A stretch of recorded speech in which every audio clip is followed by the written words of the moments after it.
बढ़ने लगी। French company का जो कॉन्स्टिट्यूशन था उसमें इन्होंने कुछ बदलाव करके किस तरीके से फ्रेंच कंपनी काम करेगी इंडिया में, उसमें कुछ बदलाव किए, जिसके चलते कुछ कंफ्यूजन हुए। ऑब्वियसली ऊपर से यानी फ्रांस में जो इनको गॉड फादर्स बैठे थे, डायरेक्टर्स, उनका हमेशा इनको प्रेशर आता रहता था। तो यहाँ पे काम करने में, क्योंकि ये लोग फील्ड ऑफिसर थे, फ्रेंच ईस्ट इंडिया कंपनी के ऑफिसर जो कि इंडिया में डिप्लॉयड थे, फील्ड ऑफिसर थे। और इनको इंस्ट्रक्शंस कहाँ से आते थे? तो इनको इंस्ट्रक्शंस आते थे डायरेक्टर से, जो कि फ्रांस में बैठते थे।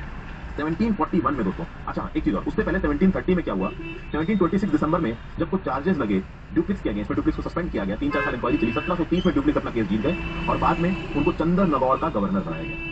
और 1741 में Dupleix was appointed as the director general of French colonies in India. मतलब धीरे धीरे जो उनकी पोस्ट थी, जो उनका रुतबा था, आप कह सकते हैं कि उनकी औकात थी इंडिया में, वो बढ़ रही थी। फिर ये लोकल पॉलिटिक्स में भी काफी इन्वॉल्व थे। लोकल पॉलिटिक्स में इन्वॉल्व ऐसे हुए कि भाई मुगल अंपर ने इनको नवाब का दर्जा दिया, और जो डेक्कन का जो सूबा था मुजफ्फरजंग, उसने भी इसको नवाब का दर्जा दिया। भाई इतना मानते थे वहां के लोकल रूलर्स इनको। डेक्कन ने दिया क्योंकि इसके बारे में बोला जाता है कि भाई डिप्लोमैट भी थे, लीडर भी थे, बिजनेसमैन भी थे, एडमिनिस्ट्रेटर भी थे, और उनके पास एक जबरदस्त पॉलिटिकल इनसाइट थी।